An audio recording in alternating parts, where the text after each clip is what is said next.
संगत जी, राधा स्वामी जी, जरा एक पल के लिए रुककर सोचिए। अगर आज ये सांस आखिरी हो जाए तो क्या हम तैयार हैं?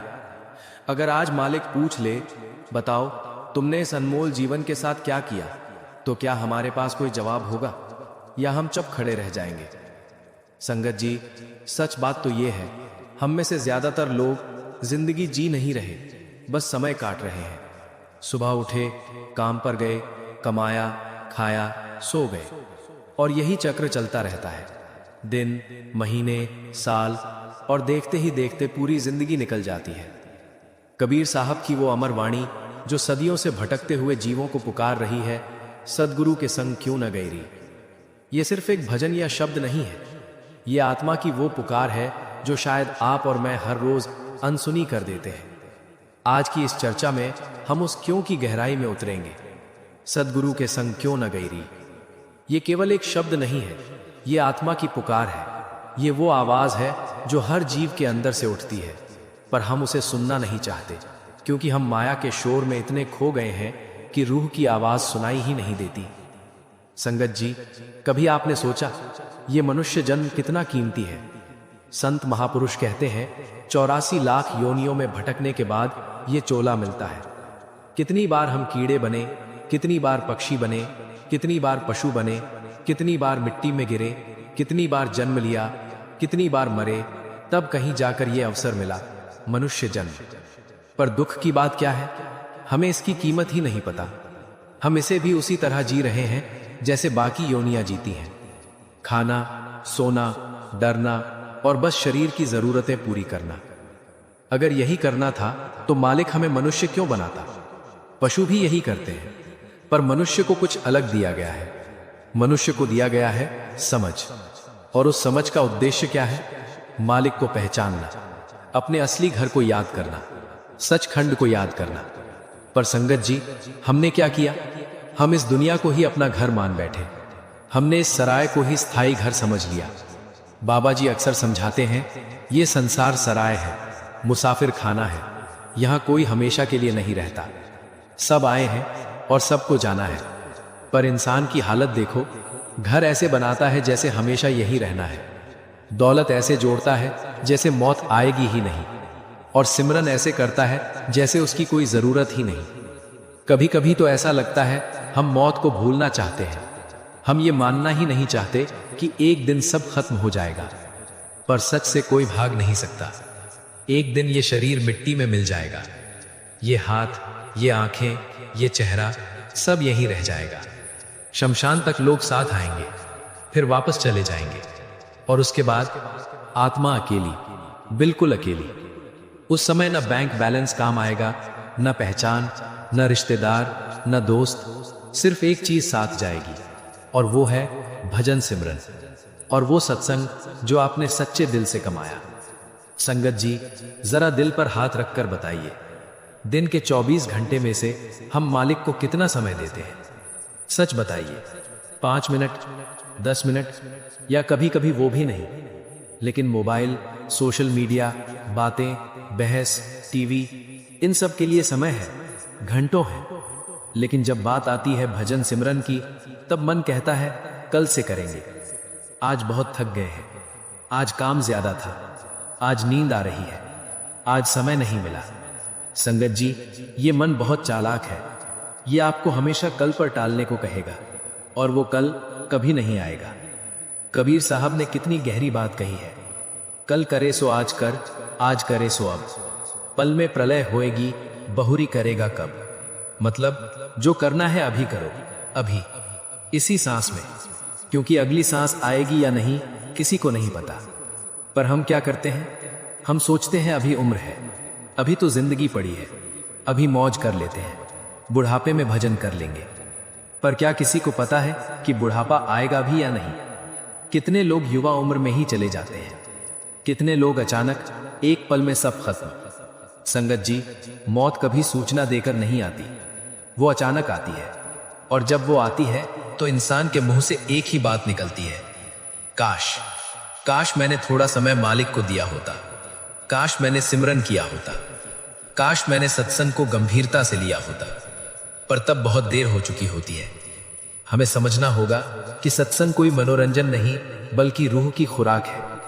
जैसे शरीर को जिंदा रखने के लिए रोटी चाहिए, वैसे ही आत्मा को पवित्र रखने के लिए सद्गुरु के वचनों की जरूरत है।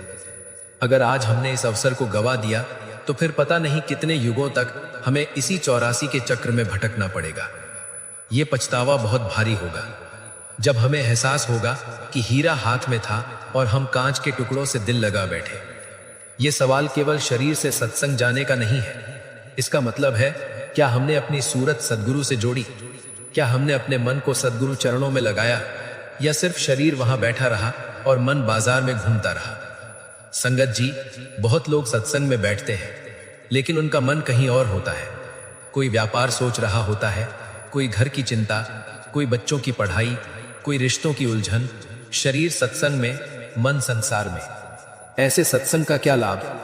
सत्संग का असली मतलब है सत्य का संग, सत्य के पास बैठना, सत्य को सुनना और उसे अपने जीवन में उतारना। अगर सुनकर भी जीवन में बदलाव नहीं आया तो समझ लीजिए हमने केवल शब्द सुने हैं, सत्संग नहीं किया। सत्संग वो साबुन है जो मन की मैल को धोता है। जन्म जन्म के पाप धीरे धीरे हल्के होने लगते हैं। पर शर्त क्या है? दिल से सुनना, नम्रता से सुनना, खुद को खाली करके सुनना। जब इंसान खाली होता है तभी वो भरता है। अगर घड़ा पहले से भरा हो तो उसमें नया पानी कैसे आएगा? इसी तरह अगर मन अहंकार से भरा है तो फिर गुरु की बात दिल में कैसे उतरेगी? बाबा जी अक्सर हमें प्रेम और नम्रता का पाठ पढ़ाते हैं। वे कहते हैं कि भक्ति में तर्क नहीं, तड़प काम आती है। क्या आपके दिल में वो तड़प है? संगत जी, भक्ति का रास्ता बहुत सरल भी है और बहुत कठिन भी। सरल इसलिए क्योंकि गुरु रास्ता दिखा देता है, कठिन इसलिए क्योंकि मन मानता नहीं। मन को माया पसंद है, नाम पसंद नहीं। मन को शोर पसंद है, शांति पसंद नहीं। मन को दुनिया पसंद है, मालिक नहीं। इसीलिए संत कहते हैं, भक्ति तलवार की धार पर चलने जैसी है। जरा सा भी ध्यान हटा तो गिर गए। पर अगर गुरु की मेहर हो तो यही रास्ता फूलों की सेज बन जाता है। संगत जी, गुरु दया का सागर है। उसे हमारे धन की जरूरत नहीं, उसे हमारे नाम की जरूरत नहीं, उसे हमारी वाहवाही की जरूरत नहीं।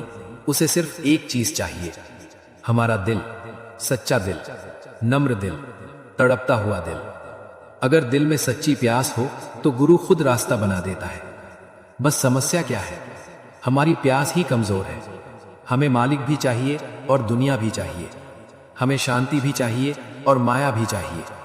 हम दोनों नाव में पैर रखकर चलना चाहते हैं, पर यह संभव नहीं है। एक समय आएगा जब चुनाव करना पड़ेगा, दुनिया या मालिक, माया या नाम, अहंकार या समर्पण।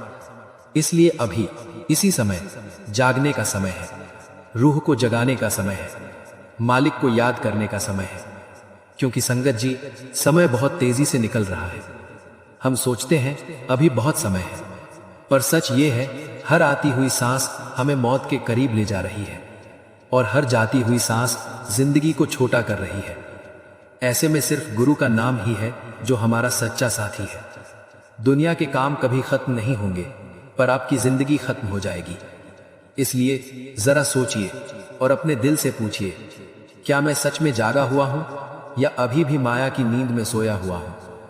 अगर आज भी हम नहीं जागे तो शायद फिर बहुत देर हो जाएगी। सुबह आंख खुलते ही सबसे पहले हमारे मन में क्या आता है? काम, पैसे, चिंताएं, जिम्मेदारियां। पर मालिक का नाम कितनी बार आता है? हम कहते हैं कि हम मालिक को मानते हैं, हम कहते हैं कि हमें गुरु से प्रेम है, लेकिन प्रेम की पहचान क्या होती है? प्रेम की पहचान होती है याद। जिससे प्रेम होता है वो बार बार याद आता है, बिना कोशिश के याद आता है।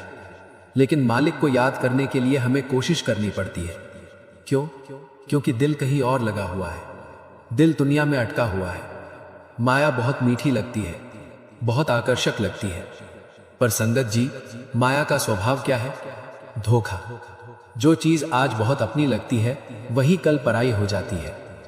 आज जो लोग कहते हैं हम तुम्हारे बिना नहीं रह सकते, वही लोग कल आपके बिना भी आराम से जी लेंगे। दुनिया का यही नियम है। यहां सब अपने स्वार्थ से जुड़े हैं। कर्मों का हिसाब है, जब तक लेन देन है तब तक रिश्ता है। जैसे ही हिसाब पूरा हुआ रास्ते अलग। इसलिए संत कहते हैं, दुनिया के रिश्तों को निभाओ पर उनसे बंधो मत, दिल को वहां मत अटकाओ, क्योंकि जब समय आएगा तो सब छूट जाएगा। राजा हो या रंक, अंत में सब मिट्टी बन जाते हैं। फिर भी इंसान का अहंकार खत्म नहीं होता। इंसान कहता है, ये मेरा घर, ये मेरी जमीन, ये मेरा पैसा, ये मेरा परिवार। पर सच क्या है? कुछ भी हमारा नहीं है। हम खाली हाथ आए थे, खाली हाथ जाएंगे। बीच में जो मिला वो बस कुछ समय के लिए मिला। जैसे किसी मुसाफिर को सराय में कमरा मिल जाता है, वो कुछ समय रहता है फिर चला जाता है, कमरा किसी और को मिल जाता है। संगत जी, ये शरीर भी ऐसा ही कमरा है, कुछ समय के लिए मिला है फिर खाली करना पड़ेगा। पर जब तक हम इसमें रहते हैं हम इसे ही सब कुछ मान लेते हैं। हम शरीर के लिए जीते हैं, शरीर के लिए कमाते हैं, शरीर के लिए लड़ते हैं और शरीर के लिए ही दुखी होते हैं। पर क्या हमने कभी सोचा कि असली हम कौन है? क्या हम ये शरीर हैं? नहीं, शरीर तो बदलते रहते